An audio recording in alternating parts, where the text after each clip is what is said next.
पश्चिम बंगाल के मुर्शिदाबाद जिले के रेजी नगर से एक बड़ी खबर सामने आई है, जहां पुलिस ने एक अवैध पटाखा फैक्ट्री का भंडाफोड़ करते हुए भारी मात्रा में पटाखे और विस्फोटक सामग्री बरामद की है। साथ ही एक महिला समेत 4 आरोपियों को गिरफ्तार किया गया है।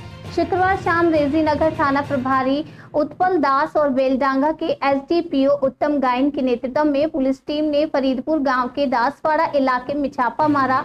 गिरफ्तार किए गए लोगों के नाम हैं हसीना बेवा, सौमेन कर्मकार, राजू शेख, हबीबपुर शेख। इनमें से 2 मजदूर हैं, जबकि 2 फैक्ट्री मालिक के प्रतिनिधि बताए जा रहे हैं। पुलिस ने बताया कि फैक्ट्री मालिक अभी फरार है और उसकी तलाश की जा रही है। शनिवार को सभी आरोपियों को अदालत में पेश किया जाएगा। पुलिस पूरे नेटवर्क की जांच कर रही है कि अवैध कारोबार के तार और किन किन जगहों से जुड़े हैं। सवाल ये भी उठता है कि आवासीय इलाके में चल रही इस खतरनाक फैक्ट्री पर प्रशासन की नजर अब तक क्यों नहीं पड़ी थी। আর এগুলো সবগুলোই অবৈধ। এদের আগে লাইসেন্স ছিল, বাট গভর্নমেন্টের যে বিভিন্ন জায়গাতে বিভিন্ন রকম দুর্ঘটনা ঘটার পরে যে স্ট্রিক্ট প্রোটোকল যেটা গভর্নমেন্ট অফ ওয়েস্ট বেঙ্গল থেকে দেওয়া হয়েছে, তারা সেই শর্তগুলো পালন করতে পারেনি। তাই তাদের বাজি যে লাইসেন্স ছিল সেই লাইসেন্স রিনিউয়াল হয়নি।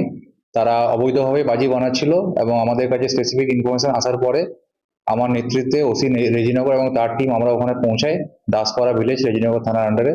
সেখানে গিয়ে আমরা হাতে নাতে আমরা 4 জন মেল মেম্বার, একজন ফিমেলকে আমরা অ্যারেস্ট করি এবং তাদের বিভিন্ন বাড়ি থেকে প্রায় 4টে বাড়ি থেকে প্রচুর স্টক মেটেরিয়াল আমরা, যেগুলো অবৈধ বাজি আমরা রিকভার করেছি। ইভেন যে গান পাউডার যেটা, সেটাও আমরা গান পাউডার আমরা সিজ করেছি এবং পুরো প্রসেসটাই আমরা ভিডিওগ্রাফি করা হয়েছে এবং এই মুহূর্তে টোটাল 5 জনকে অ্যারেস্ট করা হয়েছে। তার মধ্যে 4 জন মেল আছে, 1 জন ফিমেল আছে। পরিমাণে কতটা?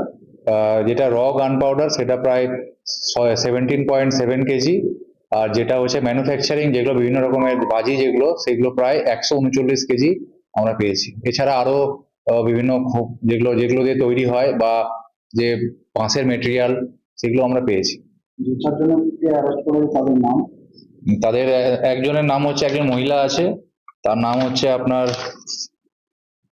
হাসিনা বেওয়া, ওয়াইফ অফ আনোয়ার শেখ। এছাড়া হচ্ছে হাবিবুর শেখ ও রাজু শেখ, এরা 2 ভাই। এর দাদুর নাম হচ্ছে লালু শেখ। অ্যাকচুয়ালি এর ইয়েতে ইনস্ট্রাকশন মতো এটা তৈরি হচ্ছিল এবং তার ছেলে মনির উদ্দিন, এরা পুরোপুরি ইনভলভ আছে। তো 2 নাতিকে আমরা অ্যারেস্ট করেছি, বাকিদের নামগুলো কেসে দেওয়া হয়েছে। এছাড়া এদের সাথে সৌমেন কর্মকার বলে একজন আছে, সেও এদের সাথে ওখানে বানাচ্ছিল এবং তাকেও আমরা হাতে নাতে অ্যারেস্ট করা হয়েছে।